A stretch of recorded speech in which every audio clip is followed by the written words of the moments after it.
Okay. Let's get this meeting started. A little bit late, but technical difficulties. Sorry about that. Roll call, please. Weir. Here. Passanello. Present. Pater. Here. Larson. Here. Schneider. Ramirez. Morris. Here. Okay, we'll start off with the Pledge of Allegiance. I pledge Allegiance to the flag of the United States of America and to the republic for which it stands, one nation, under God, indivisible, with liberty and justice for all.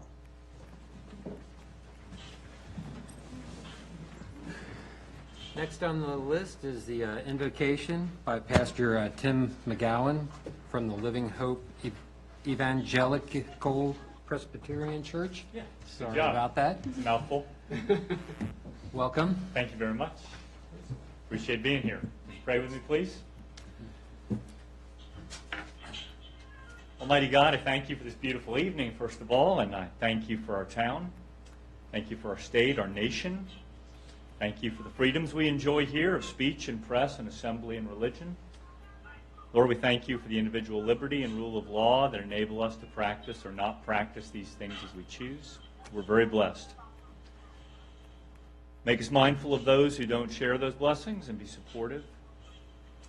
Lord, I thank you for this town and the officials and law enforcement, the council members, mayor, vice mayor, and all those who serve on our behalf, the sacrifice of their time and their energy they and their families make who serve us. Pray you'd grant them this evening wisdom and humility to make decisions with integrity and decisions that would be best for the whole. Lord, I just also want to ask you that help each one of us as citizens of this community to love and serve those around us, even those with whom we disagree, for the common good. I ask this in the name of the one who changed my life, Jesus Christ. Amen. Amen. Amen. Thank you. Thank you, Pastor. Thank you. Thank you. Okay, next on our list is Community Spotlight. I guess we got Jill. Jill McCutcheon from the Crossroads Connection. Jill. What? Did you say Jill? Yeah.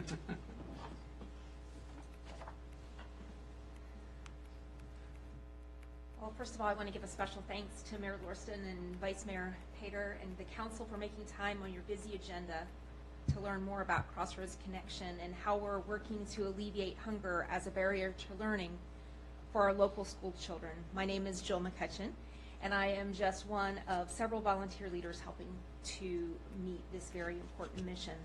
So just a quick raise of hands. How many of you have had something to eat in the last 2 hours? Okay, so not everybody. All right. How about the last 24 hours? All right. And of course, then I think we got everybody in the room the last 67 hours. So believe it or not, when a child leaves school on Friday after eating their school-provided lunch, until the time they come back to school on a Monday for their school-provided breakfast, it's approximately 67 hours.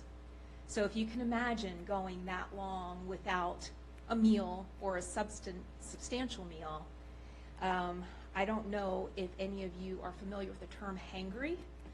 My husband is here with me, and he can attest that that's a word that we use quite a bit in our household, typically having to do with me. I admit it. So, you know, just think about, you know, how you feel when the time is getting a little long in the tooth.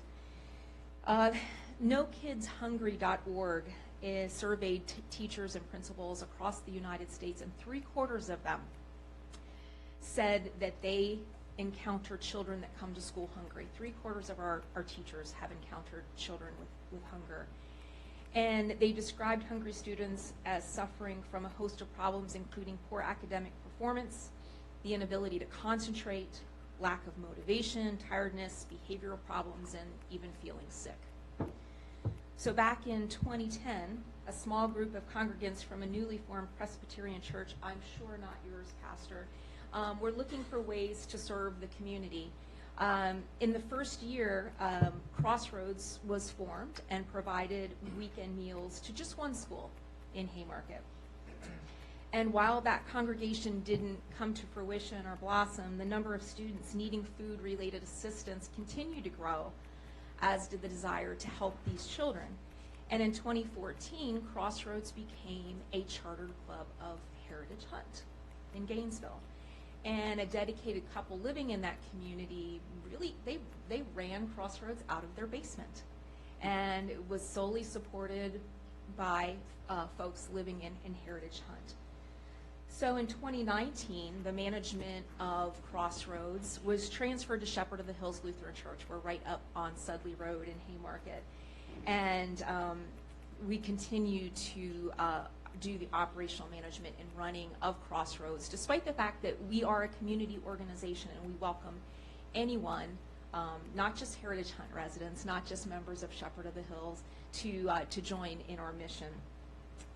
So with the generous financial support of the community, dedicated volunteers, we currently serve 100 students. Before the pandemic, our peak was about 120 students. And all of the schools that we support are currently in either Haymarket or Gainesville. That includes Battlefield High School, Bull Run Middle School, Tyler, Gravely, Glenkirk, Piney Branch, and Mountain View Elementary Schools. So how does all this work? So food insecure children are identified by their school counselors or social workers. The children participants are completely anonymous to us. As part of our annual needs assessment, we contact participating schools, we collect baseline data, and we find out what the counselors and social workers are expecting for the next year. This has been a particularly challenging year, and if you've had conversations with anyone in education, they will tell you that the school populations this year have changed dramatically. So we came into the beginning of the year thinking that we were going to serve a certain number of students, and it flexes dramatically every single month, where traditionally we have a pretty steady number throughout the school year. As part of that outreach, we also find out what are the current nutritional needs of students. We ask questions about what's easy to prepare, what kind of things are the kids eating at school, and they might not need extra ingredients to prepare at home, because we need things to be non-perishable, they need to be easy to carry, they need to be easy to prepare. We had 1 year where we thought we were doing a good thing. We gave each child two boxes of milk. We gave them 2 cans of Chef Boyardee, and our teacher said, "Have you ever seen a 50-pound kindergartner walking home with a bag that weighs 10 pounds, because we were just giving them the wrong kinds of food to meet their needs. So we check every single year, and we adjust, we adapt. We need to make sure that we're taking care of our kids.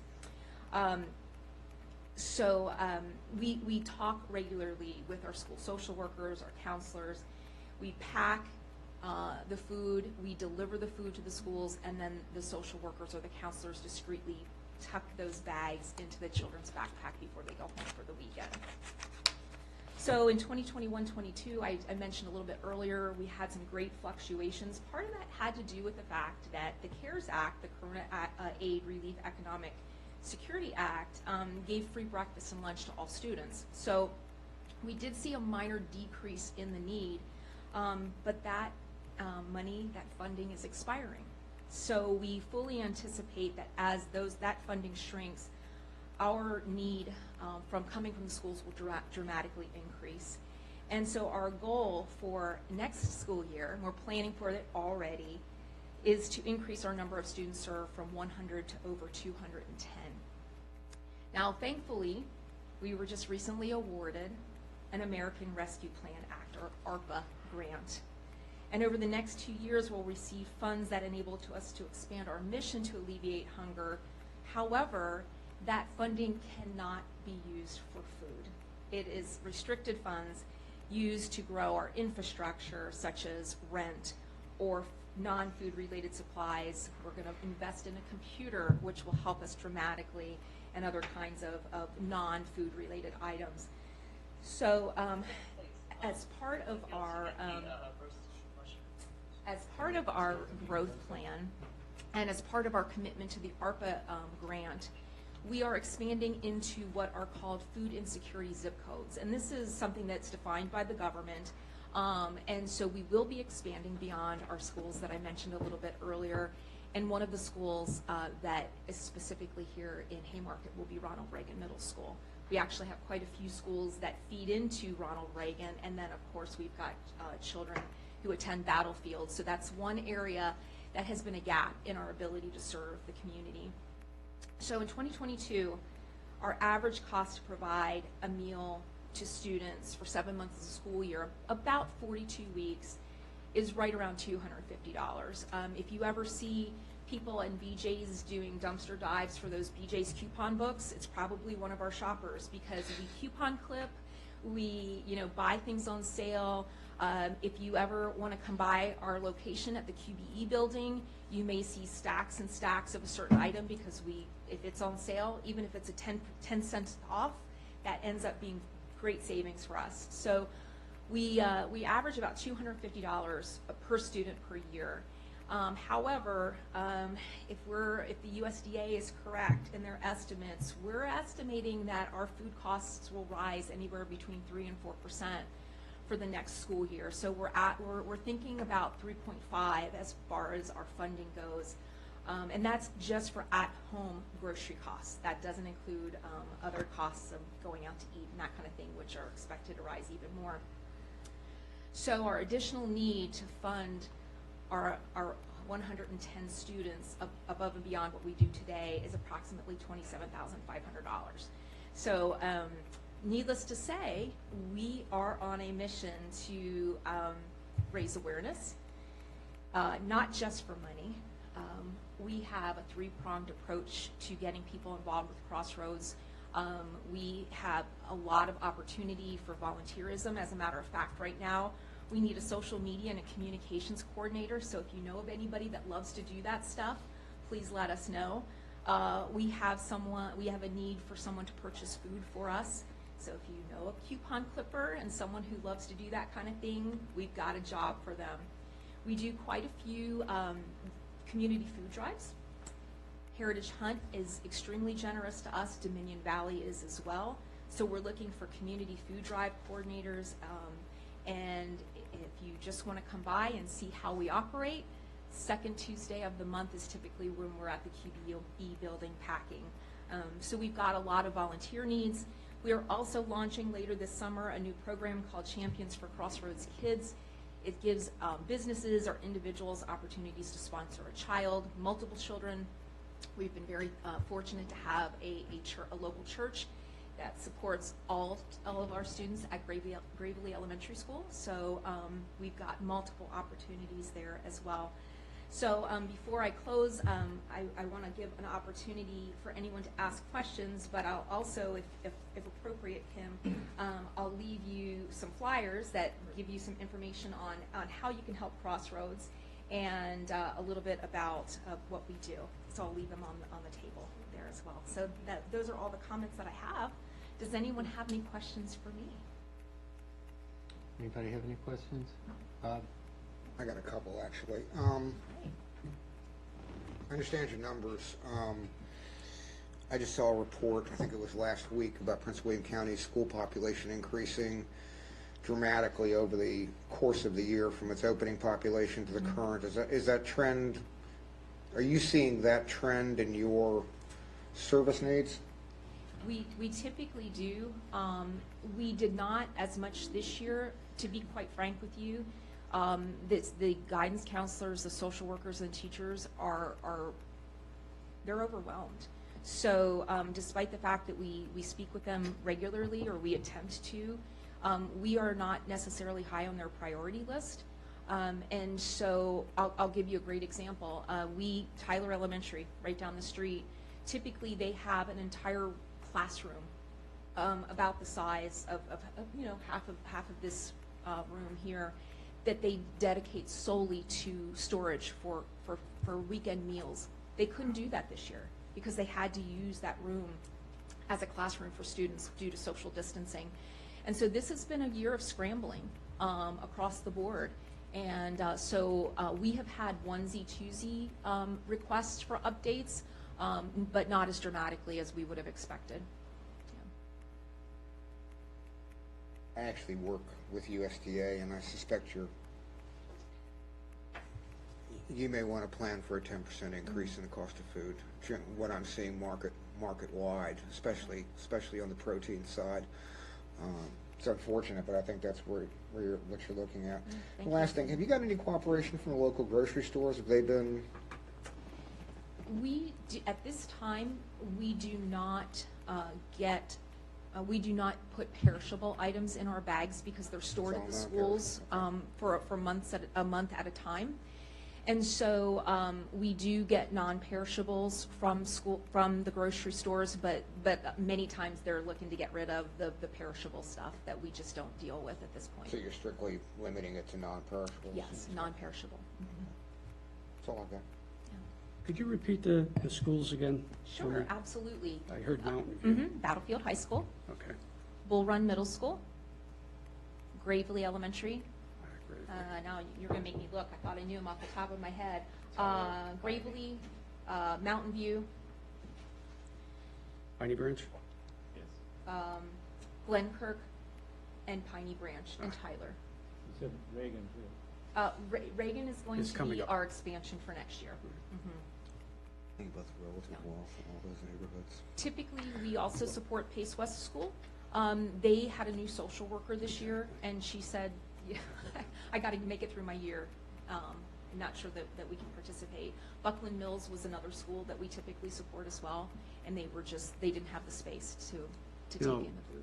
I'm sorry to interrupt you, but No. it's amazing to me, Bob and I were just chatting here, sidebar, about the demographic of the area, and it seems like a large problem for this demographic. It's kind of surprising, but maybe it's not to you, I don't know. And if it's this large of a problem here, I mean, I can't imagine where it is in other locations within the county. I think the thing that is surprising for a lot of people is when they hear the names of the schools where we have large populations of students.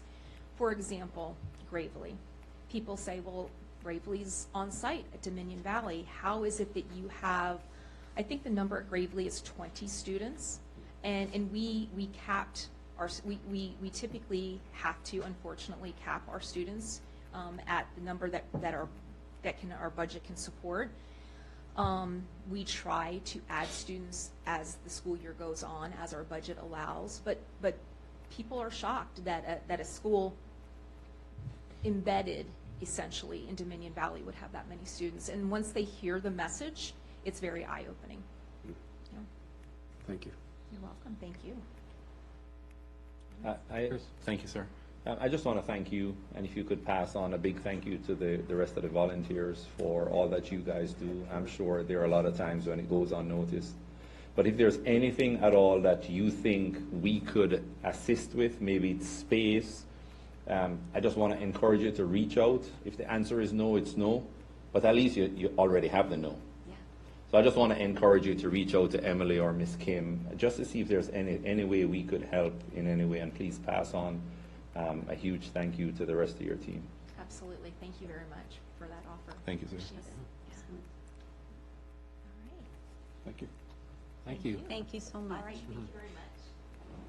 And we have a police department that's willing to help too. So if you ever need anything, grab his card right there. He has his card. Grab his card. Anything at all you need. The guy right there.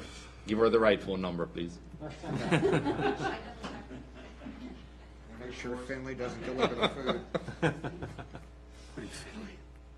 Yeah, okay. Well, let's move on. We got people waiting here. So we're going to start up with the citizens' time. I see you out there, Jim. Are you coming up? Welcome. Well, Jim Payne, 6680 Fayette Street at Pups Valley. Okay, DMV Select. Well, here we are about a year later.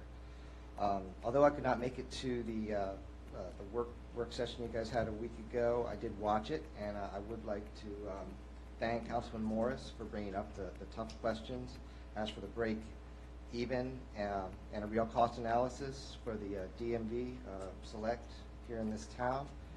Just wonder, and I hope that those questions and concerns would have been brought up about a year ago. I remember being in the meetings when the DMV was giving you guys a hard sell for the DMV Select, and it brought up a few red flags to me at the time. I viewed this merger or Partnership. Of the DMV Select as kind of a licensee thing, because I know what a licensee is. So like a licensee, Haymarket is responsible for staffing, build out, getting the daily DMV work done, et cetera. Corporate, being the DMV in this case, should be contractually obligated to provide marketing and giving you the necessary resources support as defined in the contract. One of the main problems I had with this is I saw, instead of giving the typical 7 to 8%, sometimes 10%, in the case of McDonald's, but they do an extraordinary marketing campaign for all their licensees. You guys were giving the corporate back, the DMV, 95.5%. In March of 2021 meeting, I got up and explained in order for the town to make any money with this kind of arrangement, or at least somewhat break even, the Select would have to bring around $20,000 in revenue a week. I think I said 21, but I was using the 4.5, and now you guys are bumped up to 5. That would be $19,000 for DMV, $1,000 to town. If you break that down, it's about $28, which might seem a little high for one person, but if you include taxes and things that the town might not need, like extra energy for the printer and whatnot, especially if you get 2 people, that's probably underestimate. The $28, I don't think is too off the mark. I did a little calculation here. Just if you don't have any other walk-ins, now I know other people walk in and provide revenue, but the amount of transactions you need at the $15, which was said to be averaged by Kim, per week, you would need 1,307 of those transactions a week to break even. Now that's with no other revenue. You'd also need 5,227 of those a month to break even.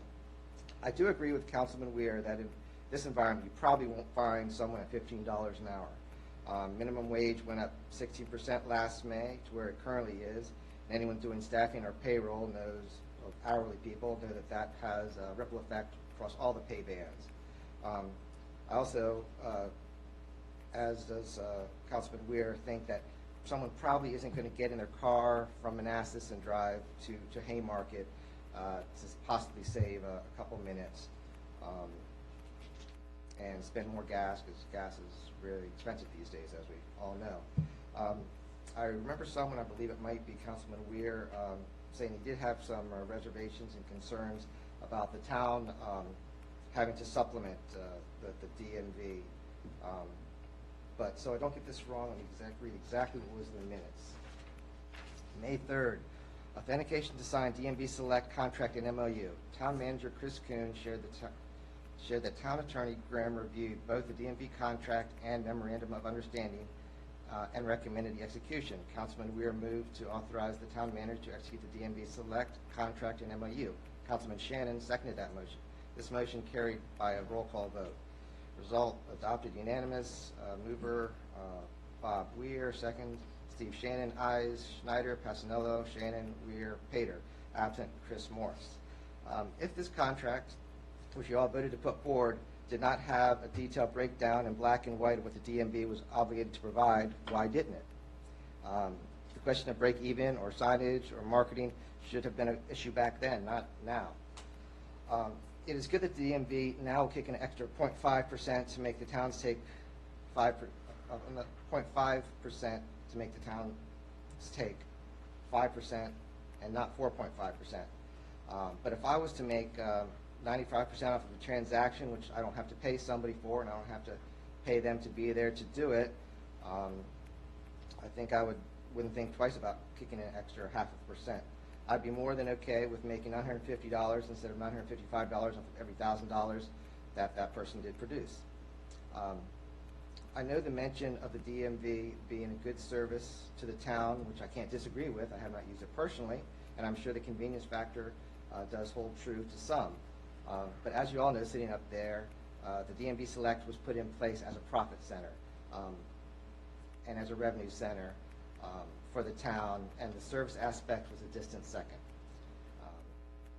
This is from the April 2021 meeting, which I can't reference the video online for some reason, but DMV Select Office Discussion. Town Manager Chris Kuhn gave a quick description of example of the transactions provided by Town Clerk Kim Henry. Mr. Kuhn shared the cost of one employee versus funds collected in 1 hour time frame. Mr. Kuhn also shared the town could ask for additional work from DMV headquarters to keep the employee busy and revenue coming in. Mr. Kuhn stated that the town could also incorporate a night drop service. He shared feedback that he received from citizens' input from the, I guess, the website's information that he got. And summarize, there was a directive by town council to proceed with the installing of a new town window that would service the public using CARES Act funds, which could potentially become a DMV Select window in the future if needed. I know Chris is no longer with us here, and why is anybody's guess, but he and Kim were the ones who did the legwork on the DMV Select.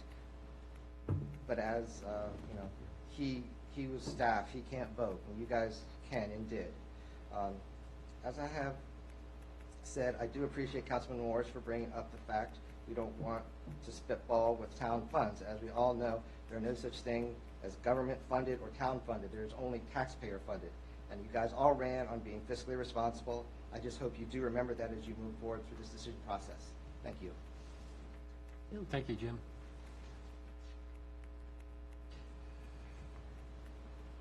Any emails? Okay, no one else in the audience, so we'll move on to the next agenda item. Delegate Danica Rome.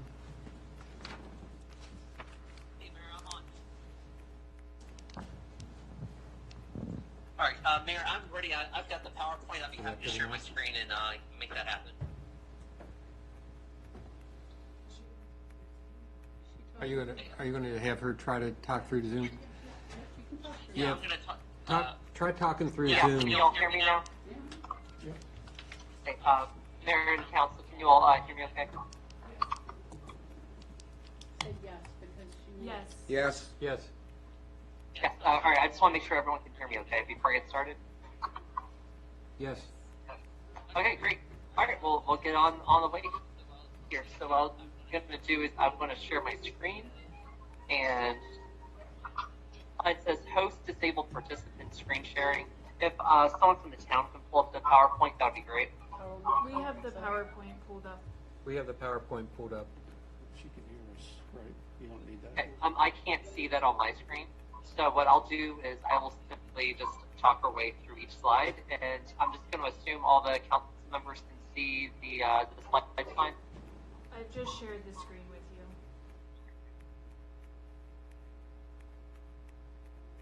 you. Sorry, can you say that again, Emily? I just shared the screen with you, so you should be able to see Great. it now. Perfect. Yes, I can. Perfect. All right. Thank you very kindly. Okay. So just to start with here, first, we passed 9 of my bills into law this year, which was very helpful. That was 9 out of 18. And that included some direct requests that came from the town council. So to start with from the town council, HB 616 for the Prince William and all the other Board of Zoning Appeals. This was a request from council member Joe Castanello, and who sits on the BCA for at the county level. And so basically what this bill does is this allows the BCAs to make funding requests to the localities that the localities now have to actually consider and actually, figure out what they're going to do with, as opposed to just kind of de facto, just kind of, telling you all that you can't get outside counsel or whatever it is. This was a concern that came up basically in all cases. A county attorney cannot more or less inform the BCA of what's going on because the county is the adverse party to any BCA hearing, which means that the county attorney has a conflict of interest in terms of its recommendations to the locality. So this actually passed unanimously, which was great, and it will take effect on July 1st of this year. And I'll also note we worked extensively with BML and BACO. If we hadn't, the bill would have definitely died. And so, it was a little bit of a compromise. We wanted to just simply require them to provide funding, but this at least gets you all a seat at the table. So let's go to the next slide. Can we go to the next slide, please? Okay, Thank you. All right, so the next one. You're going to notice that on these first two here, while we didn't get these bills passed, and I want to thank the town council members who actually, advocated with me on some of these, including Councilmember Weir, HB 599 for the FOIA fees. So I proposed capping Freedom of Information Act request fees to $33 an hour and provide the first 2 hours of any request up to 4 in a month to actually be conducted for free. Now, the Haymarket Town Council supported this with a resolution. I really appreciate you all doing so. And as you all did with HB 626, for example, with the disclosure and land use proceedings, this required that any local elected officials with financial interest in any land use would basically be required, rather than recuse themselves from the decision, which was the original language, what we ended up doing was saying that they had to at least disclose that they took more or less money from developers when these things are coming up. Now, that bill actually got us a very surprise vote, got out of subcommittee, and then died on a tied vote in full committee, where it had bipartisan support, and our former local government officials tended to be the ones who had the most issues with it. I am hopeful that we have a way of getting something like this actually over the finish line next year, but I'm not done in terms of how I want to approach this issue, because I do think it's very good for transparency. What I will say regarding this bill, though, is that even though we had enormous difficulty in the General Laws Committee, where we did have success was on a different bill from Delegate Freitas, which was basically just to have localities have to actually say what the costs were going to be to fulfill a FOIA request up front, so that you don't have surprise billing, more or less. That we did actually get a part of that, so that some certain scholastic records now have to actually be provided for free, which is good. I threw a fit about the governor's amendment to that bill, because he wanted to strip out something else we had passed in the House, which would basically said that you could have for free gotten your own property records from your locality. That should be basic. That shouldn't have to even require FOIA in the first place. I was really disappointed that the governor sent out that amendment, and quite frankly, the patron didn't even care much for it, but just kind of voted party line to get it through the House. So it's just whatever. On the next one here for the protection of cemeteries, so we actually got HB 16 or 615 and HB 961. Both of those did pass this year, which I'm thrilled about. These were designed to take care of the thoroughfare community and to prevent the really terrible situation that happened there last year, where you had historic grave sites that were actually demolished, right? Because there were people who either didn't know that there were graves there, or they simply didn't look at the documents, or the right documents were provided to them in the first place. And so what HB 615 does is this will require localities to actually have to conduct outreach to the descendants of people who are buried at the cemeteries on publicly owned property before the land goes up for public sale at gate auction, so they have a chance to purchase the property. And this was great. This was one of the big things that Frank Washington, who's leading the coalition regarding saving thoroughfare, more or less, he had advocated for, which is good. My favorite one of these bills, though, this is the real key one that's going to prevent anything like this from happening again, is HB 961. There are two parts of this bill. First part is kind of optional for localities. It just deals with mapping and having on your website actually noting where some of these cemeteries are. But the main one I want to focus on is the part about it that says that the requirement in the bill for localities is to have to include in the public notice about the auction in the first place, about the sale, whether or not there is a cemetery on that property in the first place, that they have a known cemetery according to the Senate amendment for it. Meanwhile, HB 610, this one died on a 4-4 tied vote, where I had bipartisan support from it, which was good. The swing vote on it was very undecided, and he actually took like a couple extra, like probably 10 extra seconds to figure out how he wanted to vote after everyone else did. And he committed to work with me in the off session. This one basically say that right now, Virginia Code allows you to visit cemeteries on private property, regardless of whether or not you own that property, if it is basically for your next of kin. But in this case, we wanted to allow burials to continue to happen there for people who are, next of kin. And there were concerns about the private property rights in terms of, hey, I don't want extra people being buried on my property after I've already purchased it. And so I'm going to try to iron that out with some of the subcommittee members and bring that bill back in 2023 in better shape. So let's go on to the next slide.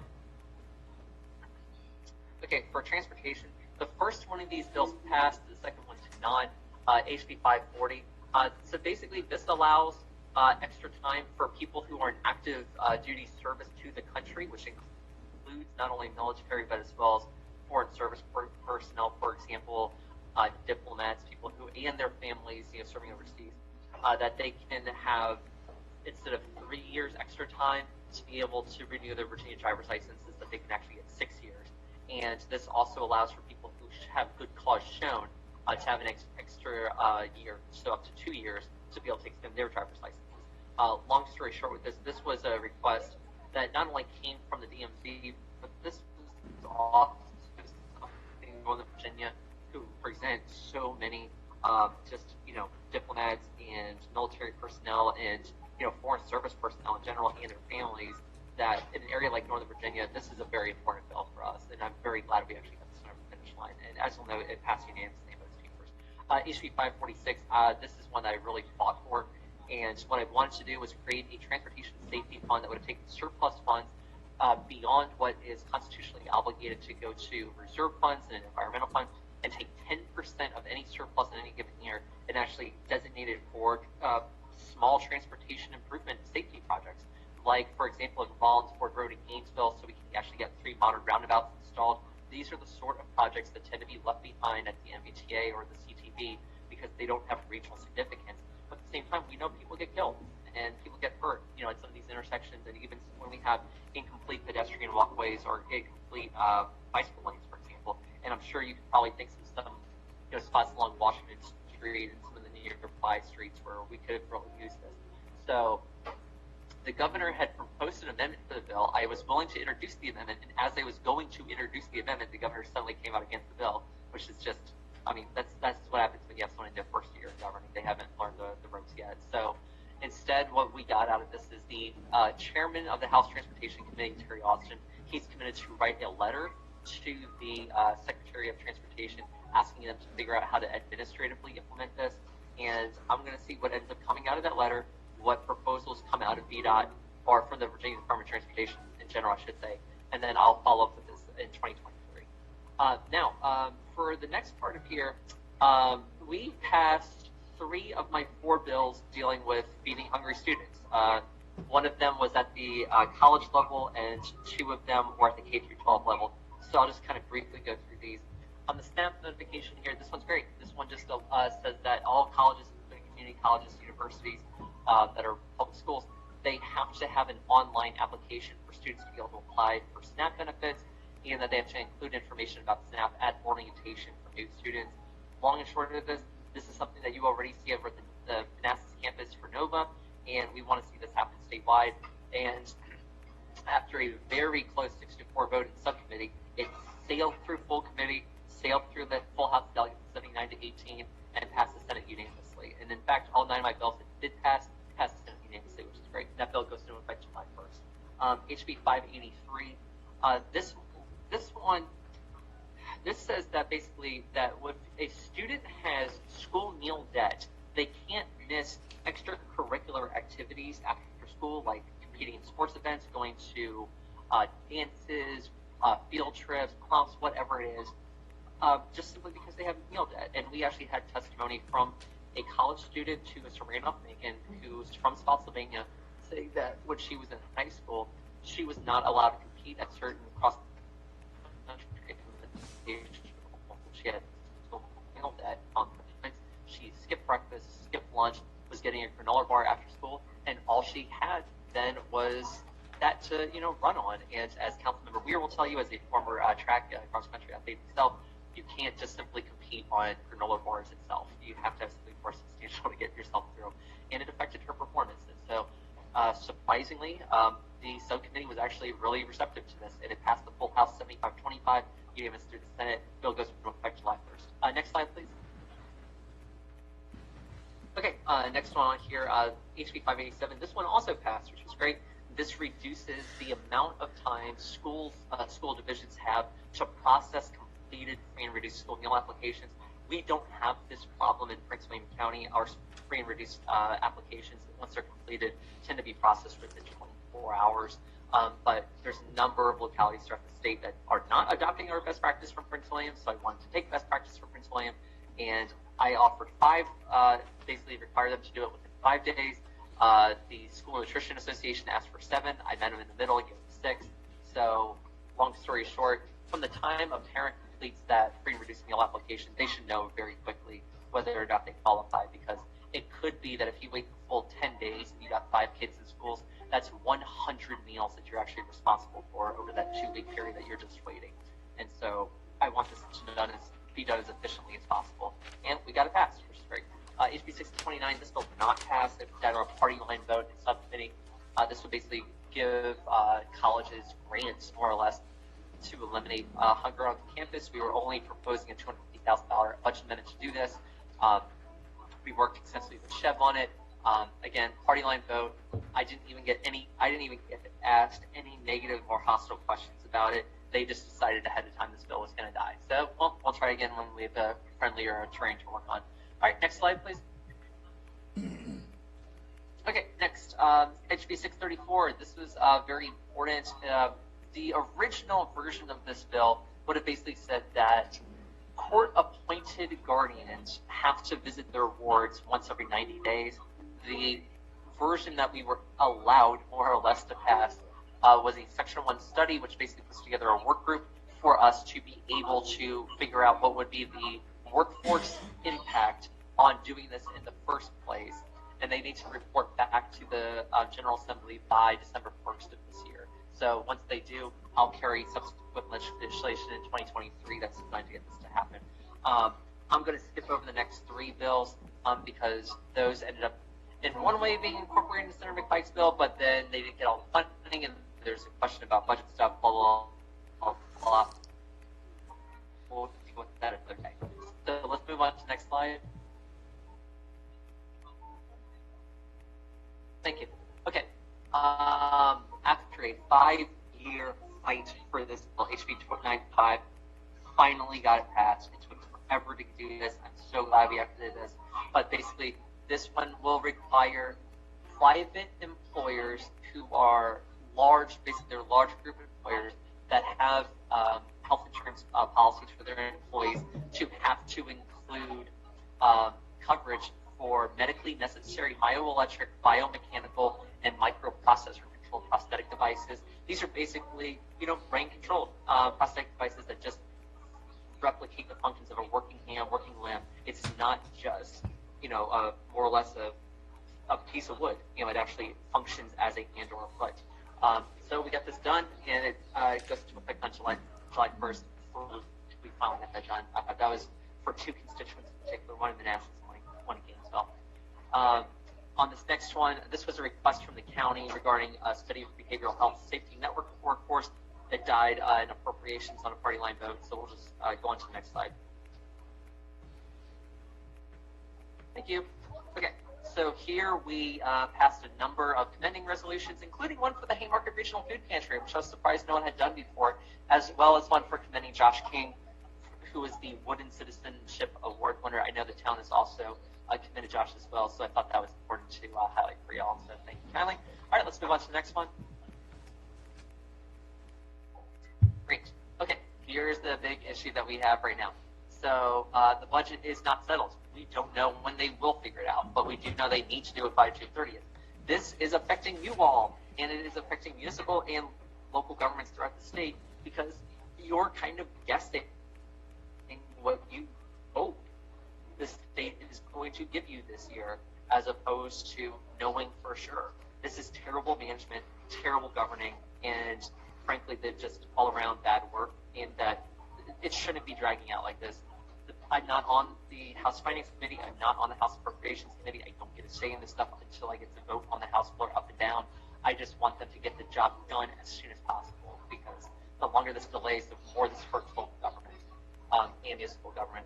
So we also have a number of other bills that have fiscal impacts right now that are being tied up into all of this.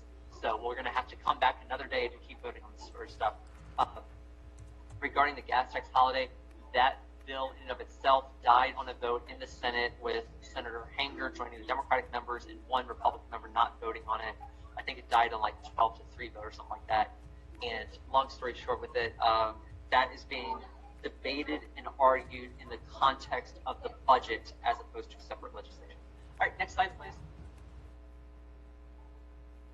Okay, so this is basically just, we deal a lot with Virginia Unemployment Commission cases. So if you've got DC, anything like that you're dealing with, if you have DMV issues, if you have Virginia Rental Relief Program or Virginia Mortgage Relief Program issues, my office deals with these every single day, trying to help constituents out. So please feel free to contact me.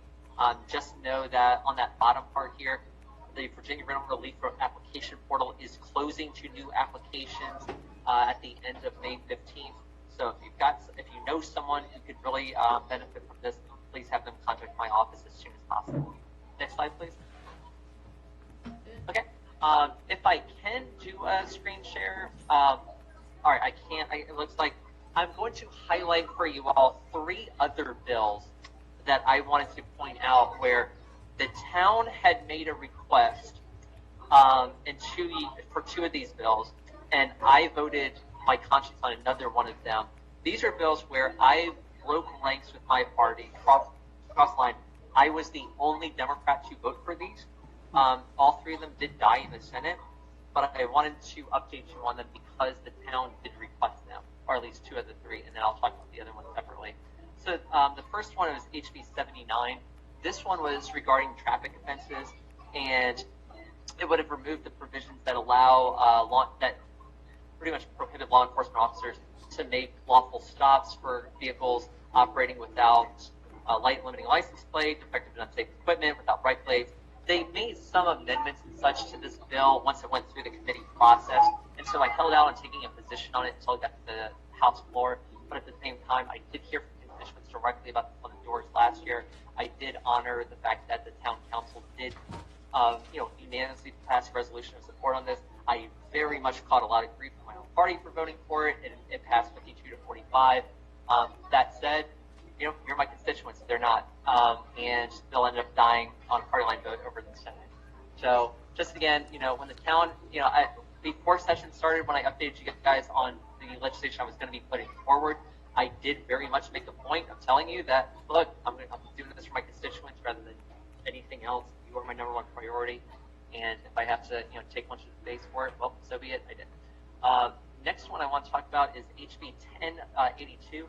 Although this was not on the town council's 2021 or 2022 agenda, previously the town council did express that it wanted to hold its elections in May, or wanted to continue holding its elections in May, and because the town council had not sent me a resolution for a charter change request to move its elections to November, this was pretty much the last bite at the apple, more or less, that we actually had on this, to allow localities or municipalities to continue to hold their elections in May. I voted for it. I put my own party to do it. It was actually just me and David Bulova, I think, turned out to be. Yeah, that's right. It was just me and Delegate Bulova, who represents the city of Fairfax. So yeah, both of us voted for it. The rest of our caucus voted against, authored die on a 7-6 vote with 2 members abstaining. So on to the next one, which is HB 108. This bill was not a request from the town council. This is personal, more or less. This one basically regards that if someone, more or less, it's designed to deal with fentanyl distribution, really, where if someone is overdosing on fentanyl and someone else leaves Schedule 1 or Schedule 2 controlled substance, but really it's about fentanyl, if they leave that person alone, or they distribute this stuff to them in the first place, and it ends up with them dying, and they don't do anything about it, they don't mention it, they just leave the scene or whatever, that they could be, prosecuted with a Class 5 felony. And I had a friend of mine in Loudoun County who died, was left alone. It was extremely sad, seeing Swift Black. I had to go to his funeral, and I told my caucus ahead of time, hey, I'm going to be breaking with y'all on this one. I was the only one who did. The bill did die in the Senate, but at the same time, I talked to the sponsor of the bill and everything, and The only promise I ever made before I was elected was that I was going to vote my conscience, and on this one I very much did. So with that, I'm happy to take any questions from y'all.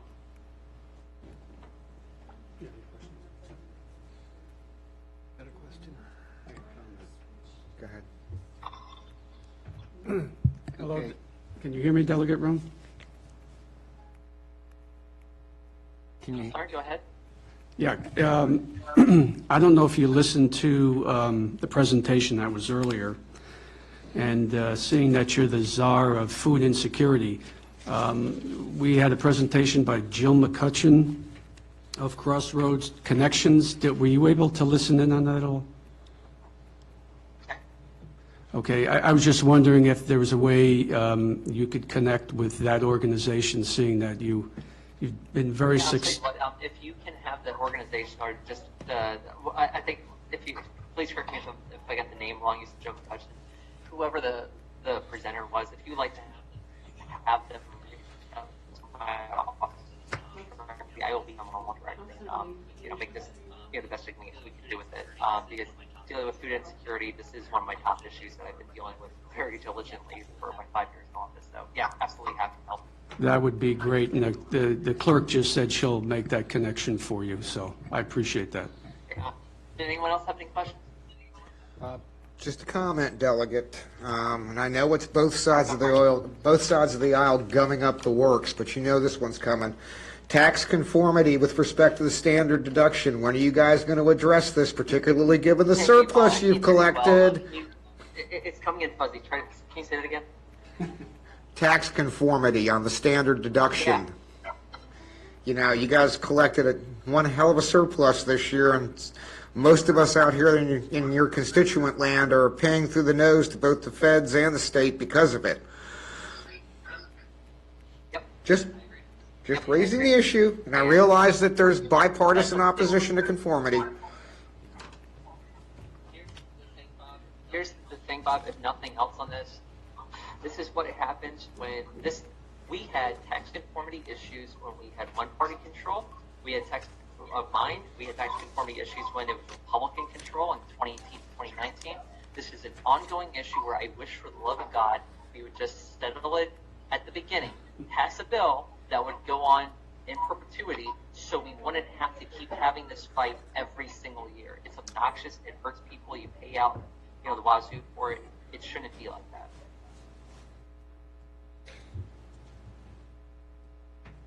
is that it? That's all I got. Anyone else? I think that's it. Thanks for your time. Well, hey, thank you all so kindly. If you have any follow-up or anything, please feel free to call my cell anytime, drop me an email. I'm always happy to get back to you.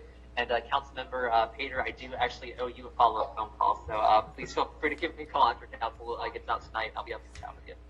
Thank you. And that's regarding the flights for Heroes event. And yes, they will be attending. So thank you all. Thank you. Good night. Good night.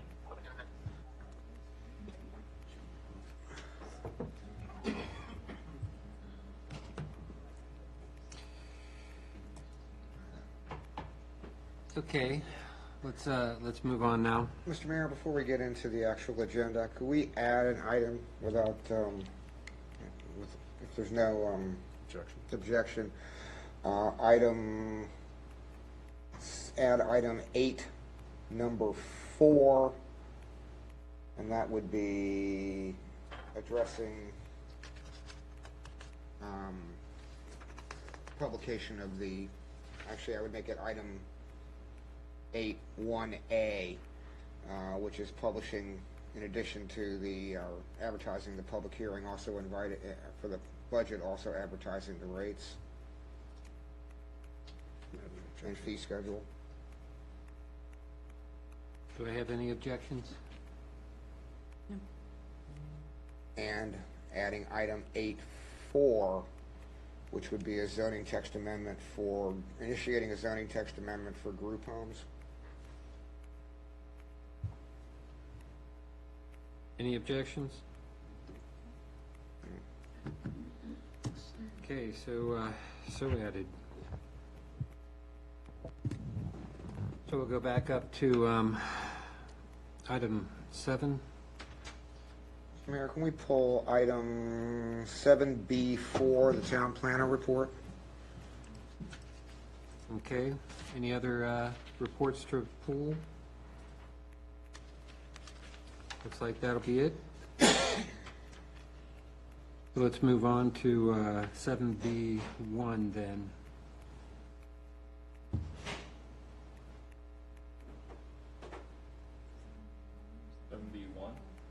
Or do you want to adopt the others? Okay, you want to adopt? Yeah, okay, understood. Mr. Mayor, I would move items 7A 1 through 3, B 1 through 3, 5 through 6, and C 1 through 5. Got a motion and a second. Got someone out of the, I don't know if you want to wait for that vote, because I think that's required for a quorum vote, right? Can I ask a quick clarification? Bob mentioned the planner report, and then previously you mentioned the administration report. Which report is it? Yeah, I thought we were on the same report, so, I withdraw my motion. Do you want to take the, yeah, I want to pull the administration report off. B1. B1, yeah. So B1 and B4. in that case, I would amend my motion to adopting agenda items 7A 1 through 3, B 2, 3, 5, 6, and C 1 through 5. You, Second. okay, we got a He needs to second. amend his second, because I amended the Yeah, I was motion. going to say, is there amendment? Not seconded then. All right, now we can vote. Okay. All in favor, say aye. Aye. Any opposed? Okay, let's move on to 7B1 then. Let me open my book here. Okay, I got in the manager's report, the playground structure, got beautiful days starting to come up here, sun's starting to raise high. Do we have a date for putting the shade up? So we've reached out to our playground inspector to come out and do our annual inspection as well as to reinstall the shade structure. I do not have a date back from them yet on when their crew can get out, but we will get that scheduled for this month and have a firm date. I'll track it in the report once I have that date. Okay. Before you move on, Mr. Mayor, yes. do we need to do any inspections before we put the shade on? We're still working through the county on getting them to accept our building plans. But the last time they said they wanted to see it off and then on. They wanted to see the entirety of it together. They wanted to see it on to do the inspection. I'm just wondering if they're gonna have a problem not being able to see all the weldings. Their preference was to see it with the shade structure on. Okay. So the only reason we had to take it off was because of the snow that was coming in. So hopefully, once we have it back on, the plans get approved, it will be approved the way they would like to see it. If it's not too much trouble, just to reach out and let them know our intention is to put it back on, and if they have any problems with that, because Okay. I remember things were lining up with them wanting it off, and we wanted it off because of the snow load. So it worked out in our best interest, so that they could see all the welding marks. But maybe I was wrong. I know we wanted it off because of the snow, and there was a problem with their special inspections. Just let them know. Maybe just don't even wait on a response. Just let them know, hey, we have intentions of putting it up. We're hoping to get it by X date. Okay. Maybe that would open a door for you to then ask them when they can schedule an inspection. Okay. I'll work on that. Thank you, ma'am. Thank you, Mr. Mayor. Okay. Any other questions on that? Okay, another item on here that I'm interested in, mainly because we had to make some brash decisions on, was the county stormwater assessment program. Yes. Where does that stand, and when do you need a decision on appropriation of the money for that? So the county has put together an application and submitted it to Congresswoman Wexton's office. It has, I believe, been accepted in for review. They most recently, at the very end of last week, asked for a letter of support from any of the town council members or the mayor. I have drafted a letter of support to have mayor sign that, just stating that we're in support of this stormwater assessment application that has been submitted for funding. And at this time, we just wait for further feedback. Why would that be from the council as a whole? We can do it from the council as a whole. Does everybody sitting here tonight want to sign the letter? We're trying to get it in as quick as possible.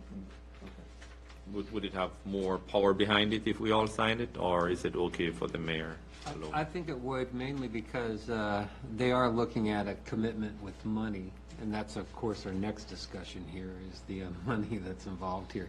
We don't exactly know what it is, right? We haven't gotten a set fee, but we do know a ballpark, right? That's correct. Or when? Or when, yes. Do we know when the need will be? No. We do not have a win exactly. We have an estimated of early 2023. Okay. It is a match as well. Give me 1 second.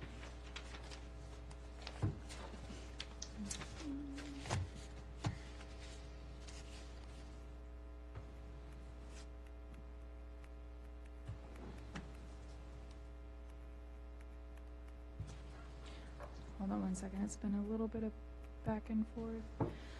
The match was that the town would provide the 20%.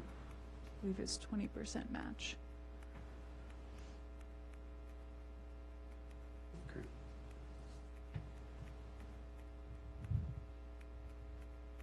Any more questions? Not on that. Okay, so be ready to probably have a discussion in one of the meetings. When do you think it'll be? I mean, They've county's not- been pretty, They've not given us Short any notice. update on when. They have been very short notice on these items they need for this application, so right now we've kind of been running a little behind on just trying to get everything as it comes in the door. Okay. Okay. I mean, if nobody has any questions, since you pulled it, I might as well ask what I have. ask it. Okay. Who's going to be the selection team for the RFP for the sidewalk? Is that going to be yourself and Katie, or? That's correct. Okay, all right, good. Personnel manual. When do we think that Our plan is to have that to you at the May 31st work session. We had to delay due to current workload. We have a scheduled meeting for next Wednesday with the group of individuals working on it. Good. No pressure, no pressure. No pressure. I'm glad to see Katie is on board in place of Emily, and that's good. It's just a comment I wanted to make. How's Matt doing with the light posts?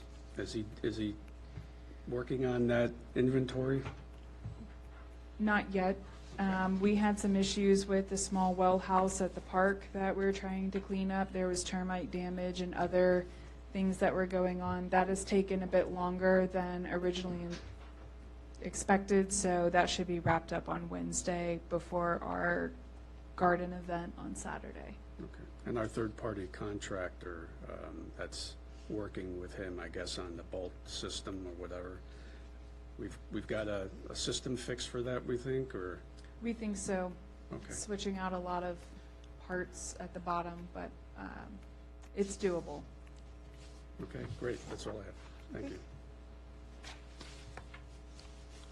You look like you have something, Bob?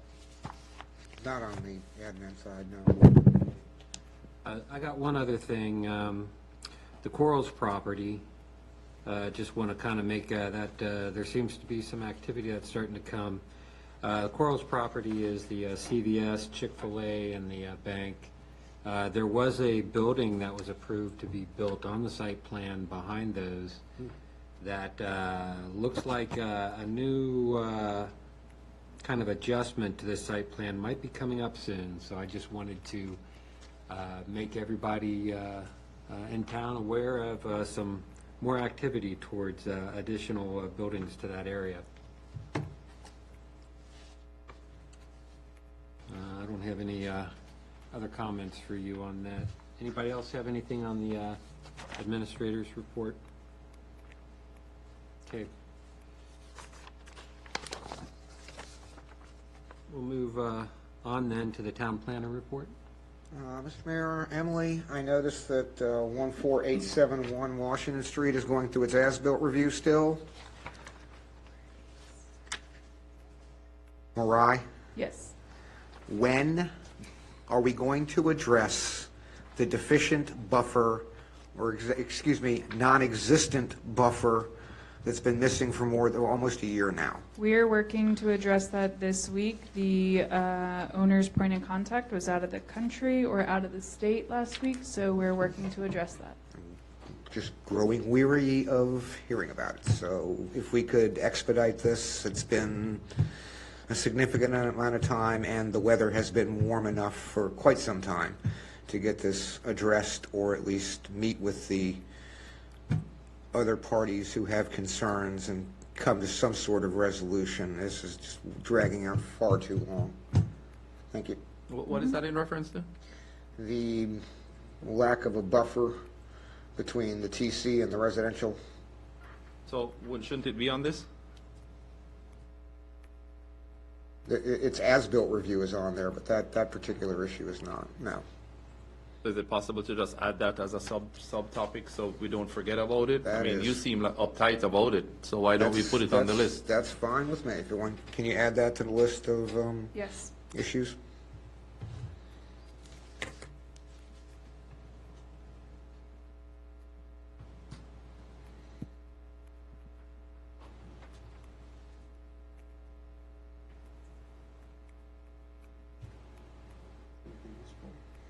That it? That's all I got. Okay.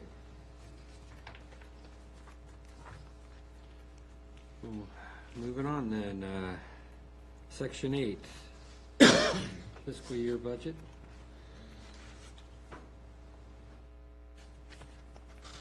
Anything you need to request on that, Roberto?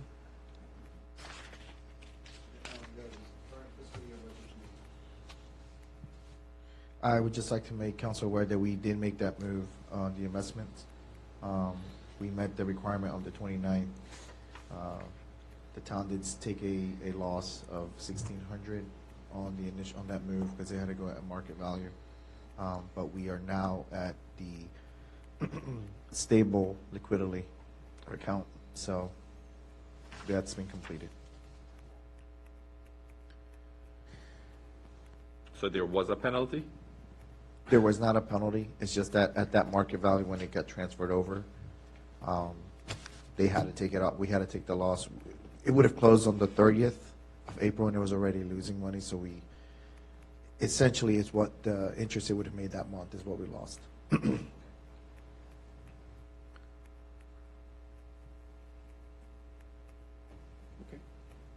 Is that it? I got a description on the agenda item about an authorization for the advertisement. That's all taken care of, right? No, I apologize. That is something we're seeking today. That's basically getting council to give us the authorization to publicize the real estate tax rates, the tax rates for the businesses, and the publication for the budget. What is the tax rate proposed at? 0.117. So my understanding, I haven't heard from anyone different, it's going to be the equalized tax rate represented on the current budget of 0.117. So Mark, we need to authorize a public hearing for the proposed budget and a real property tax not to exceed 0.117 per hundred, Correct. as well as all other Tax rate. town fees and taxes which will remain unchanged. by direct, does that require a resolution or simply a directive to publish that? To publish it, just a directive by council to do that. You'll have to vote on them after the public hearing. Oh, you have to. After the public hearing, you'll have to vote, obviously, but for To tonight, publish if you have nodding approval from the council to direct the advertising. Do we need to adopt the proposed rate first, No, of .117? no. You just have to direct staff to advertise at that rate, and then you're locked in. You can't go any higher. So the directive without objection would be to publish the proposed FY23 budget, the real property tax at .117 per 100, and the existing fee schedule and the existing other tax rates as currently delineated by the town. Any objections? No objection. That pretty much takes care of 1A as well, right? Correct. 1A and 1B both. Okay, next on the item is the DMV Select Annual Contract. So I have an update. Yes. I spoke with the acting commissioner. I've spoken with them twice last week and then again this morning in regards to the issues and concerns that were brought up on Monday night. They have agreed to give us additional signs, 5. The lack of communication was it was cited as to why, to direct Councilman Morris, your question as to why they hadn't offered assistance earlier. They didn't realize that we were drawing a deficit. So that was their explanation there. They are not willing or unable to do a contract guaranteeing 500 additional supplemental transactions. It just is a slip and slide kind of project with other select DMVs. We did talk about the short-term contract, though we do look at trying to hire somebody and whether or not somebody would be interested in that position coming on if we're just on a 3-month rotation on a contract. They did offer to bring and advertise the DMV Connect vehicle to help advertise our location. So that was the conversation that was had. Roberto? Vice Mayor, the one thing I do want to add to that is that Connect, when we had it here last time, we did try it. And Kim, please correct me if I'm wrong, but I believe the reason why we didn't ask them back is because they did take business away from our counter. Because essentially people were coming in and realizing they can do real IDs, driver's license, everything else that we can't. So we found it that,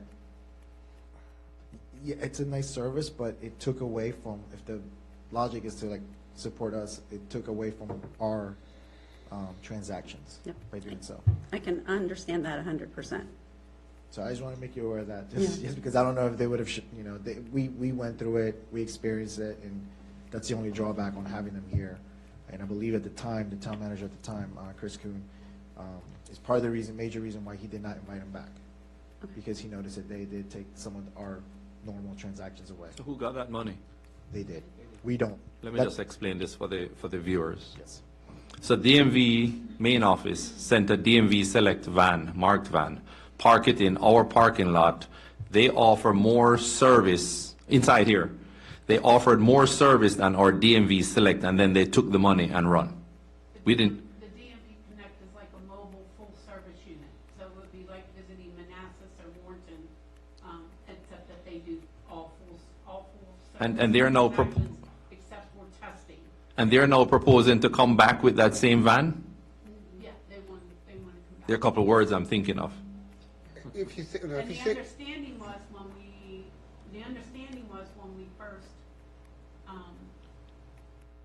made that arrangement with them to come the first time, that if there was any transactions that something that we could do, that they were supposed to send that customer over to our window, and they did not. I think what we also have to remember is when they came in with that proposal, they were going to do it once a month as well, so. Now, that didn't occur, but. Thank you for, It didn't occur because because we squashed it. Yeah. That's good. There wasn't a benefit to our location. No, they took income that we could have made. The problem, thank you for that. The issue I'm having is, don't we report to them monthly?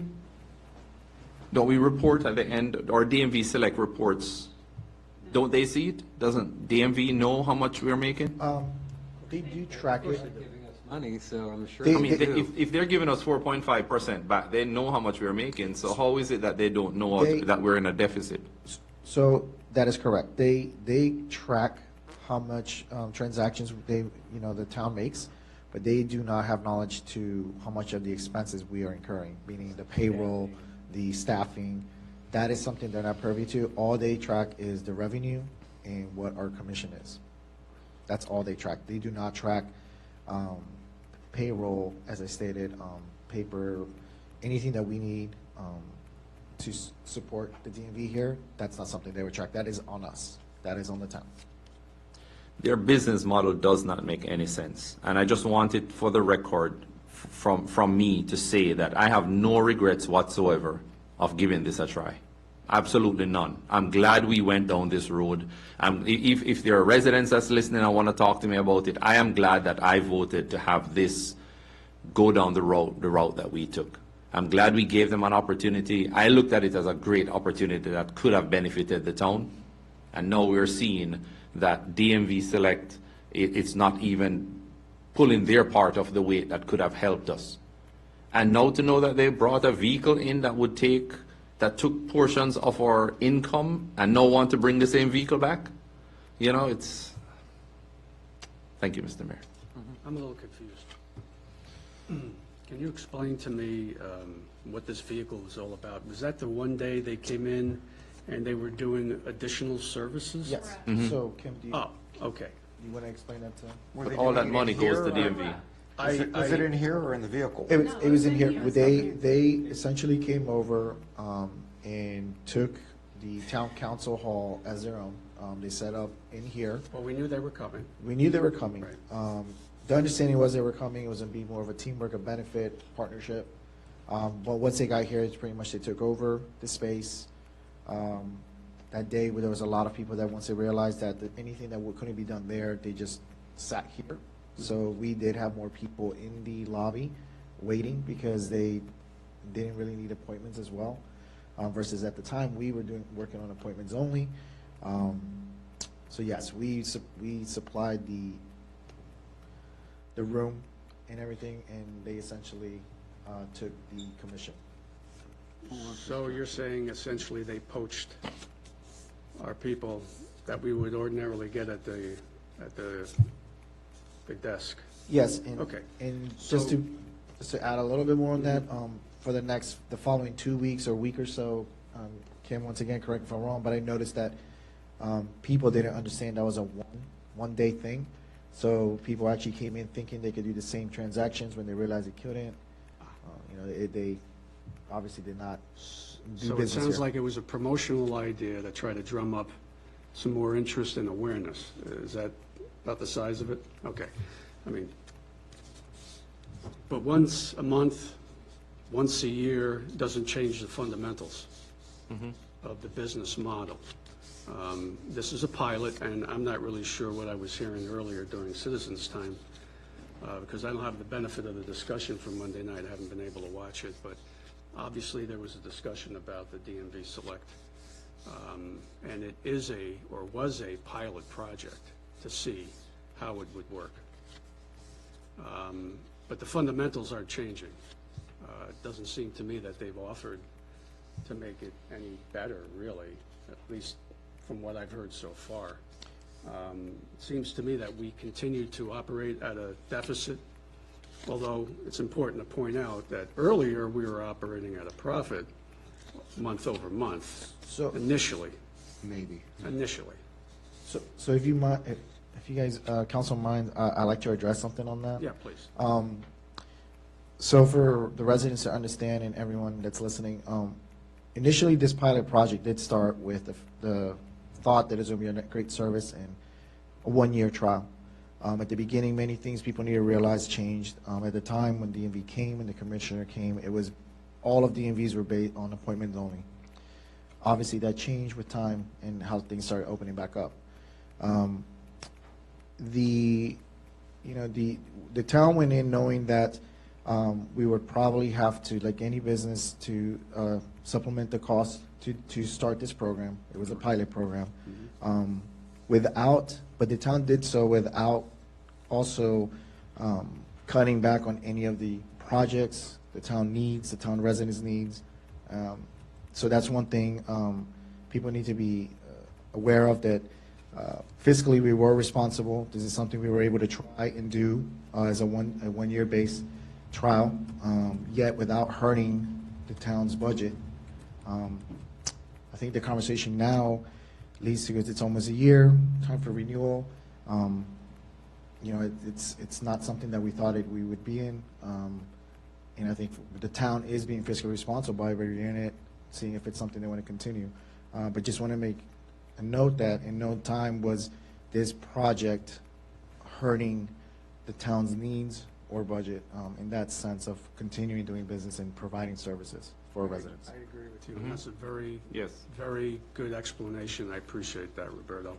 I guess for me, what's the ask here on the agenda? I'm not sure what are we talking about? Whether or not we're going to renew the contract. Okay, and when do we have to make that decision? Next meeting. Next meeting. June 1st? By June 1st. Okay, what were the additional questions that were raised? I heard something about. No, looking I for just additional- requested from Bob, as we went through the discussion, requested that we have something more concrete as far as the numbers for us to discuss. Okay, but As far as income versus expenditure, what would make it beneficial for the town and not cause a burden on the town? Yeah. And I like the word that you use. I think the citizen used it earlier too, fiscally responsible, which is what we're doing.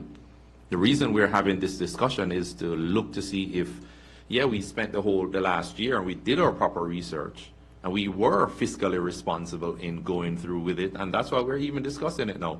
If we were not fiscally responsible, we would just say, let them sign for another year. okay, so beyond what Roberto's already provided, though, I'm kind of confused. Isn't that significant information on revenue versus expenses, the capital improvements, the trajectory, the break even, which doesn't look like it's going to break even for a while, if at all. So what am I missing? There were discussions last week about hiring 2 part-time individuals. So now we need to look at what's the cost in hiring those people compared to the possible income from the DMV Select. Because if there was going to be an increase in whether that's footsteps or other transactions, Kim cannot do that all on her own. Because one of the first things Yeah. DMV came back with was, we can shoot 500 transactions from Richmond to you. So we need to calculate to see what really 500 transactions bring to the table for us, and can that pay for 2 part-time individuals at the rate that we were discussing. Yeah, and of course, our model is you break it up into 2 part-times as opposed to a full-time, then you're reducing your benefit costs and everything else. And we have an overlap. So we were just kind of looking at all the numbers on that one. Yeah, Bob? Perhaps this will answer your question, Joe. I mean, it depends on where you're going to go. If we go with 2 part-timers, 30 hours apiece a week, correct? So Councilman Ware, I actually met with Vice Mayor after her meeting to kind of break this scenario out. Currently, if we did do 2 part-timers, let me pull this up. We were discussing ideas of 2 part-timers each at 25 hours a week, so essentially 50 hours of pay period at a rate of $17. All in, you're looking for one employee to be around $24,292. So if you multiply by 2, it's about $48,585. Currently, right now, we have that one clerk position, DMV clerk, at 48 some change. I'm sorry, I can't remember right now. But not including benefits, and all of the full-time package that we provide. That employee cost us around $62,000. So to answer your question, with our current budget, we could sustain going to 2 part-timers. But that is a decision for y'all. It's in the budget currently right now. As the conversation happened the last time, we didn't remove it, we didn't zero it out. So it is still there. Is it doable? Yes, with the current budget. But that's if we can actually get someone at that rate and qualified to pick up the work. So you're essentially looking at roughly somewhere between $3,550 and $3,600 a month in part-time employee plus No. manager and oversight time plus admin costs. So you need roughly, let's be conservative and say $4,000 a month in revenue to offset that. And at, even if they sent us $500 a week, that's only $375 at 75 cents per transaction. And that barely covers, that doesn't even cover half of it. Yeah. And I don't think any amount of signage, additional signage is going to cure it. And if they're not going to guarantee the work, that really puts us in a, that puts us behind the 8 ball if we're going to rely on that to offset some of the cost. And, as I said last week, and I've said pretty consistently, given current market trends, and you have to also factor in new training costs. Is anybody going to apply for the job at $17 an hour? Good luck. Somebody with the qualifications that are going to be necessary to run that office. Good luck finding one at 17 in this market. I would suggest that your bare minimum is probably going to be 20, and even then it's going to be hard to fill. So I believe, just to share a little bit more, please tell me stop if I'm giving you too much, but I believe a average salary for a DMV clerk solely part-timer is about $33,000 a year. That's on the average. So Ms. Kim has reached out to other jurisdictions too. Many of them are doing kind of similar plans what we're doing currently, where they have a clerk or an existing part-timer work that. But the jurisdictions she's talking to obviously have greater budgets and the space alone to be able to facilitate that. I think we need to make it clear that when you said that money is in the budget, it's being paid for by the town. Yes. It is not being paid for by DMV. Correct, Councilman Morris. And the reason why it is in that way is because if you guys, I'll take you back a bit. If you guys remember when we started this pilot project, the thought was that this clerk position would also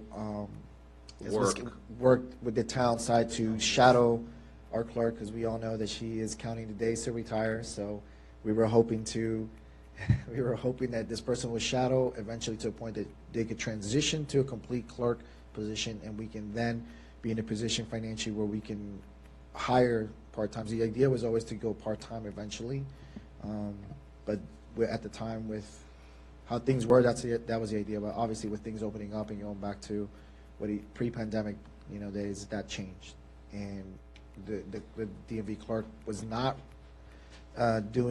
able to, because the demand of the DMV work that she did solely was, her day was pretty much DMV. She never really got the opportunity to dive into the clerking and town administration stuff. So that's another reason why the funds are there. The DMV will offer support in training, so that was mentioned as well. We still have to pay for the time. Yeah. Yes. Well, I remember a conversation at the budget meeting we had a couple of weeks ago. I was there for that, and there seemed to be a consensus to not renew. Has that changed? Well, we're not here to No, do I the understand votes. that, but there was a consensus. But that's the direction that, So what do we need from the staff then to make a motion and to have this discussion at the next meeting? What do we need? Well, just by our next meeting, I will have numbers that will solely show what just having one person do and going back to appointment only, because that is currently all we can offer and do. So I mean, in months we had 2 people. It obviously showed that we were at a loss. I don't imagine that getting any better with now having to go back to the appointment-only system, and we only have Ms. Kim as one personnel dealing with them. So that's the only additional information I can give. If we wait till our work session for May, we'll be able to get. Yep. And then a projected vote in June. Yeah, and you are going to include any type of other peripheral activity that's associated with this, right? Your time, you're making sure you track your time, Kim's time for management of this and everything else, right? So I don't track my time because it is finance, it's just finance, but Ms. Kim is tracking her time, so it is in there. I didn't know if you use the codes or not. I am using I it, but requested. I really haven't had to get too involved until recently, especially because it's budget, but it's an overall encompassed budget. So I haven't tracked it in that sense. So I have not done that, sir. But we are tracking Ms. Kim's time for that. Just more or less to give a more accurate realization. Joe? So then the expectation for the next meeting, work session, is to have some kind of a report, analysis, and a decision on whether we're going forward or not. Is that?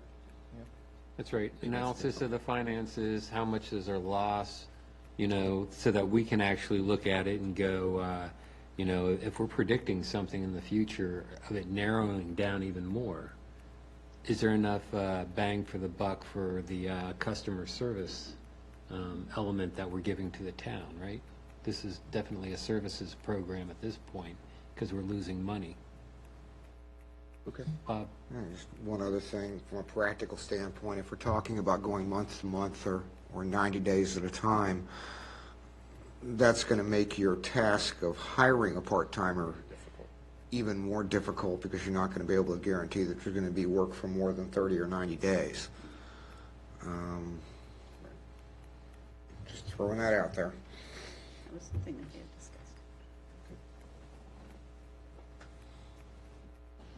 Well, if there's any other information that you can bring, Ms. Kim, if there's anything else you can research and bring it to us for discussion on the work session in May, Yep. and definitely leading up to the council vote in June. I mean, use your contacts at DMV to see if they have any type of market trending, what they're projecting, if you get that information from them. I don't know if that's openly available through your DMV contacts back within DMV headquarters, but, any type of marketing trends will give us some type of idea of whether we're going to see an increase, a decrease, or what. And I do want to take this time to thank the Vice Mayor for reaching out to the DMV. I know it's close to your heart, and it's not the news that we were hoping to hear from them, but I still appreciate you reaching out to them. Absolutely. Thank you. Okay. Did we kill that topic? Okay, let's move on to the crosswalk paving option. I've heard back from VDOT that the total cost of the sidewalk replacement that they're looking to do is $230,000. They did not have a breakdown regarding what general maintenance would be should a small piece of it need to be replaced. So this is what the cost estimate is that they gave us. I have not had any luck in getting any information regarding the maintenance from other jurisdictions that have implemented this. And I don't know if Marchant was able to share any photos or any feedback from the town of Leesburg crosswalks. I don't have the benefit of the discussion from Monday. Could you just explain a little bit about? Yes, What the so process is. VDOT has reached out. They have a contractor they've identified. They're working within their awarded contract time. And the contractor has requested that the town consider changing from the coloring agent and the seal that only lasts 2 to 3 years with less than 5,000 vehicle trips per day to the thermoplastic, which will hold up to 20,000 to 25,000 vehicle trips per day and should last 10 to 15 years or the lifetime of the pavement. The process for putting down the coloring agent really requires that the roads be closed for 24 hours and no vehicle traffic across them for a proper cure. They can work with, some modifications here and there, but they do highly recommend this thermoplastic product. They have reached out to us again, and they're really, I would say, desperate for an answer so that they don't lose this contract time. Now, do you know how much it costs for one crosswalk? If I Did they did give the you any quick type of math- money? If I did the quick math and divided it by how many need to be replaced, it would be roughly 17,000. And And- maybe we can ask Prashant about And that. how much is it to do a coating on the stamped asphalt? So the stamp, they still have to pull everything up and do the stamping of it, and that's the same thing here. So they're having to, this contract, I think, is a bit higher because they're having to do much more work. They're gonna mill. Great. Well, I'm They just gotta build talking, either way. if we're looking at this supposedly lasting for 15 years, the other stuff lasting for 3 years, how much is 5 applications are we looking at so that if we don't understand the repairs required, at least we know what kind of rough estimate we need to compare them to, right? If we got 5 hits off of one with a, They were not able to give me the cost estimate of the coloring agent one. yeah, so we don't have coloring agent costs? And they did, Joe, one other thing I didn't include, I'm sorry, is they were going to be willing to extend the 1-year warranty to a 2-year warranty if we went with the thermoplastic product. 1 year to 2 year. What kind of maintenance is required for that? So You know? they stated, the contractor stated that this is a product that does not require general maintenance. It will withhold snow, salt, plowing. You'll see wear on turn maneuvers, but it should not show wear for some time. It should last the 10 years for the asphalt replacement. So it's gonna be, I mean, I'm informed on this. So we're talking about milling those crosswalks, coming back and blacktopping, and then doing the thermoplastic on top, kind of like print or something. No, it's not print. What is it? It's a Like a hard plastic plastic barrier? sealed onto it. And Marshawn will fill you in on more information because he inspected the one in the town of Leesburg. Do not have pictures of it. This is what the mayor just leaned in. You got those pictures with you? No, I don't have those pictures with you. How long ago did they put that in? Was it in the last year and a half? So, and we talked about last time was it has to be poured at the right conditions. If not, the adherence will just, there's a suggestion that it'll blow. I think, Bob, you and I were talking about that. It'll blow away, and there's some examples, I think, in the item that we It had. peels if it's not. So, And we don't know what the temperature range is, and last time VDOT promised to do something in a temperature range. Every time it got in that temperature range, they went and paved someplace else. Marshall, I don't know. Everybody, at this point in time, you know, they can go out there and lay it made out of marshmallow. I really don't care. I'm just tired of this after 2 years now, or a year and a half. 18 months, yeah. 18 months. I mean, it seems like they've been hurting us in this direction. You know, first they didn't have a contractor, now they've got a contractor. You know, they've been pushing this thermoplastic. I'm willing to give up on the thermoplastic, my opposition to the thermoplastic. I just want the damn thing done, and I want it done right, because I'm tired of jerking around with VDOT on this and being held hostage by them. I just want it done in accordance with their contract that they originally signed. So who's going to pay the 230? Us? They do. They do. They're on the hook for it. VDOT It covers just- this because this is under the repaving that they It's did. just the maintenance of it that we would have to Should it need maintenance? do. Maintenance. Because it's above and beyond the highly reflective crosswalk that's out there today. And that's because of what, their program paving that they did, they had to take it out and, That's correct. yeah. So what's the scope of this? You know, when are they gonna start? And When we give the thumbs up? When we give the thumbs up.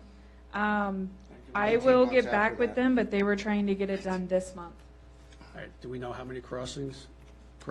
I believe it is 14 in total.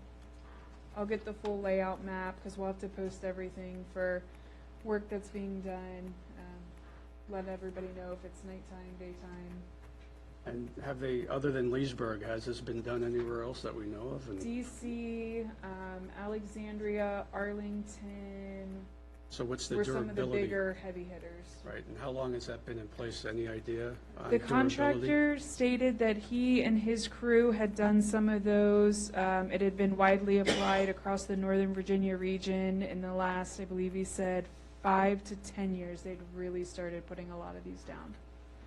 And compared to what we used to have, Bob, I'm concerned about it peeling, as in the pictures of the examples. well, how long was the useful life of what was done previously? I don't know. I mean, it depends. Current, 30 years. If they redid it as what it was before, they stated the useful years would be 2 to 3 years. And that it would only withhold the roughly 5,000 vehicle trips per day. And now Where they're we're claiming 15 years with 20,000 trips. Yes, They're only a and 2-year they- warranty. They said Actually, based on our 1-year current warranty. numbers, we're getting 10,000 vehicle trips per day. As I recall, it's bright when it goes in, so we'll Yeah. probably get people saying it's almost too bright, but then it'll fade and blend in.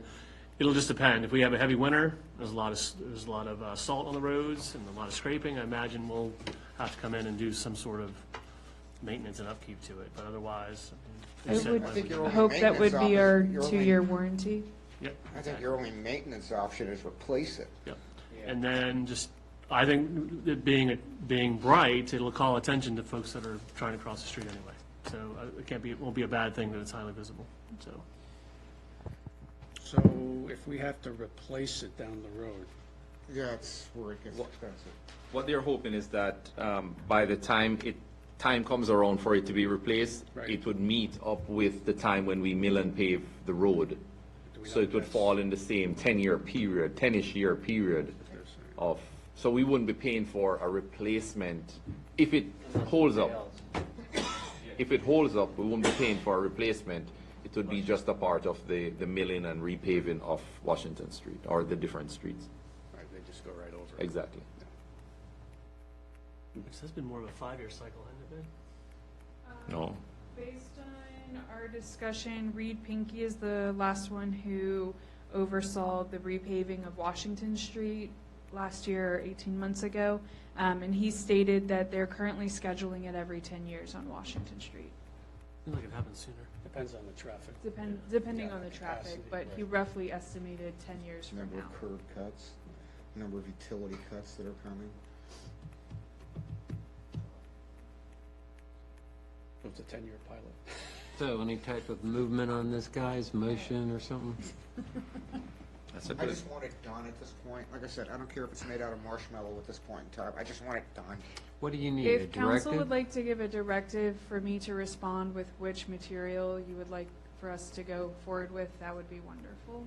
Before you get to that one, so I think I heard you say, or it might have been Marchand, something about they don't want any traffic on that for 24 hours, so that sounds like a staging Oh. issue. No, that's Nope, on the other one. that's the other Oh, that's product. the other one? All right, so this isn't an issue? Correct, correct. Okay, Although I don't remember it being 24 hours last time they did it. that's why they're, Last That's why time I it also looked it up wore off immediately. quickly. Yeah, exactly. can we find out about that? Yes, we'll find out the exact dates, if they're gonna do night work or day work, and we will also figure out what the closures, if any, would be. Okay, thank you. So did I hear a directive from you? Sounds like. Not Okay. much of a choice. Any objection on Bob's, on Joe's directive? You want to direct it? You want Oh, Go ahead, Vice sure. Mayor. Okay. So directed. Thank you. Any objections to that direction? What was the decision? Thermoplastic, I think it was thermoplastic. Give it a try.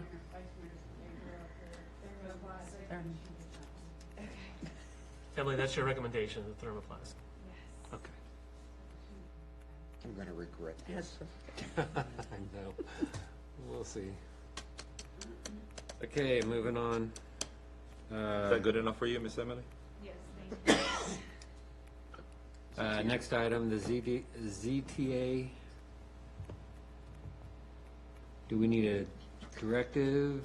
Mr. Mayor, as it turns out, one of the things we forgot to do last week when we were taking care of the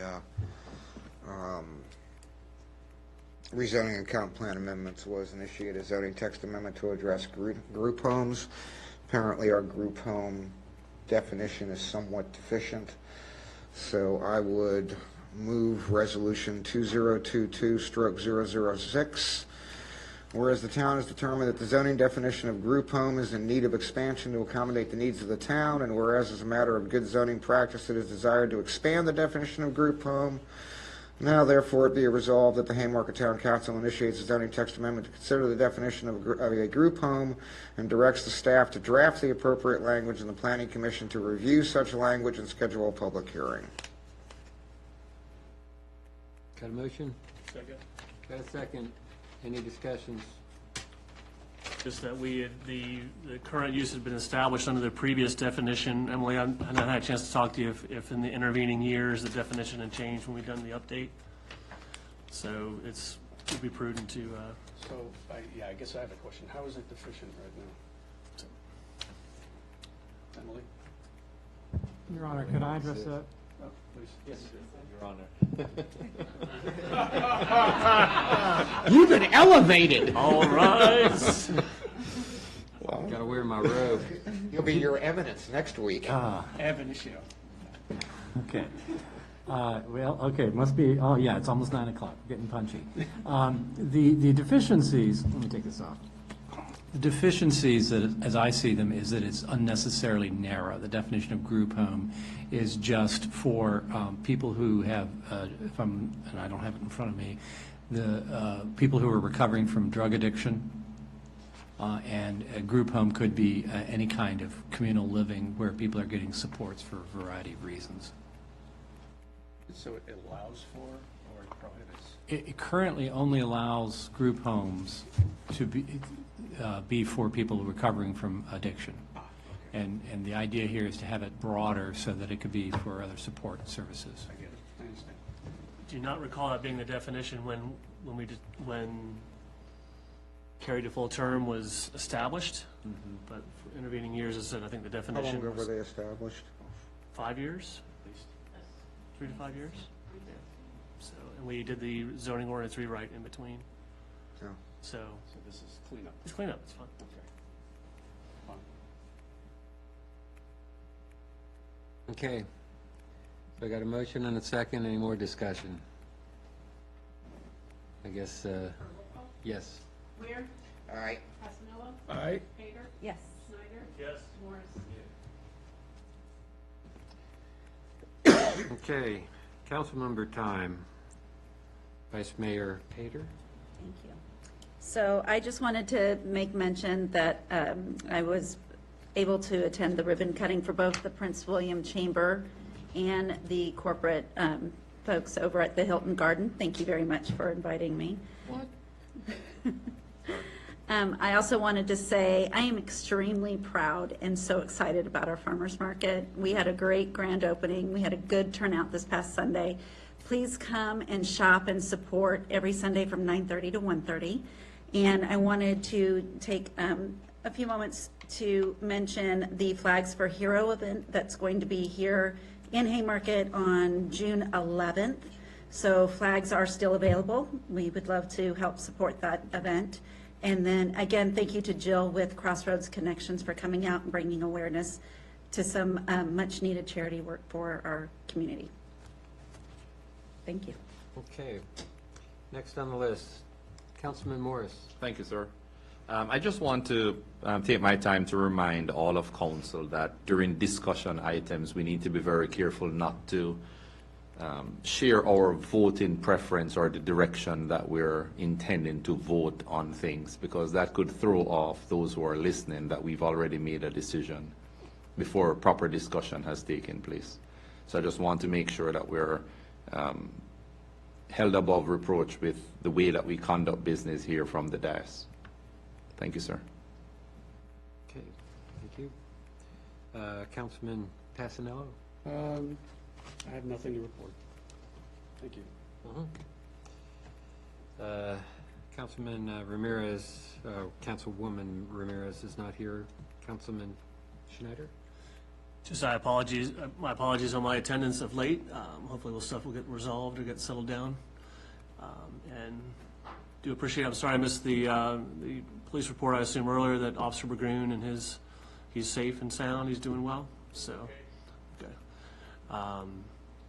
And ditto to what the vice mayor has already said in terms of events coming up. Thanks. Next on the list, Councilman Weir.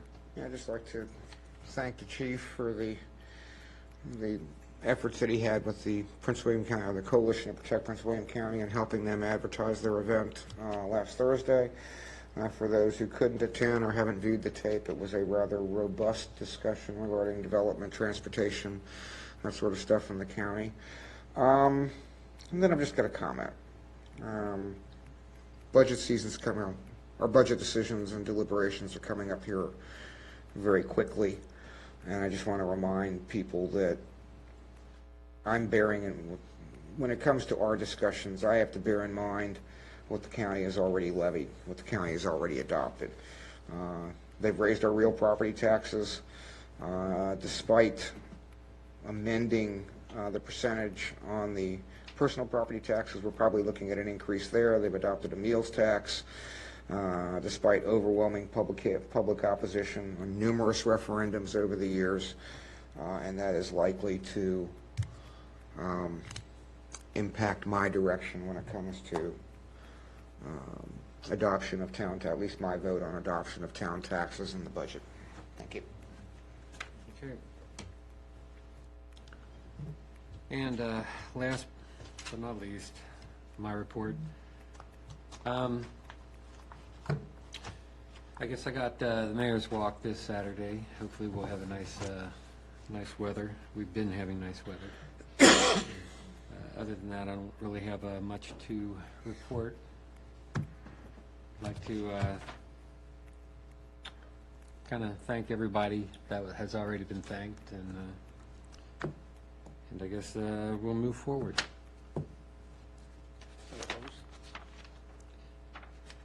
Mr. Mayor,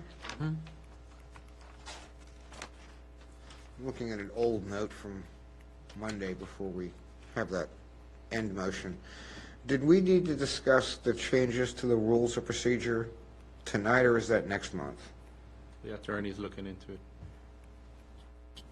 Mr. Mayor, the ordinance really needs to be updated, but yes, you can adopt a resolution to change the meeting times after you've updated the ordinance. You can just have the ordinance direct that the time be set by resolution, and then the resolution, which would be your council rules of procedure, would set the actual times. So what do we need to do before the next meeting? Anything?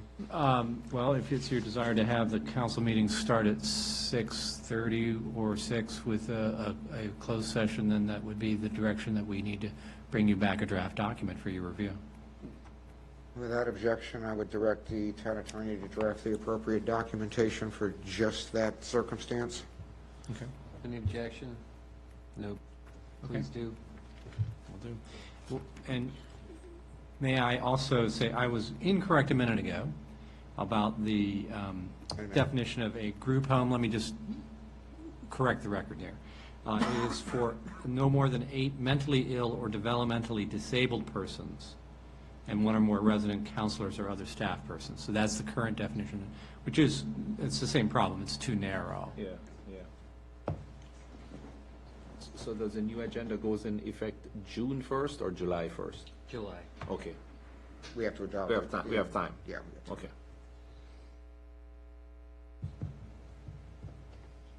Okay, of course, no closed session, so next item. Any motion? I make a motion, we adjourn.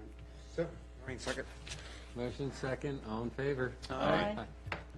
Waiting for Chris to do it.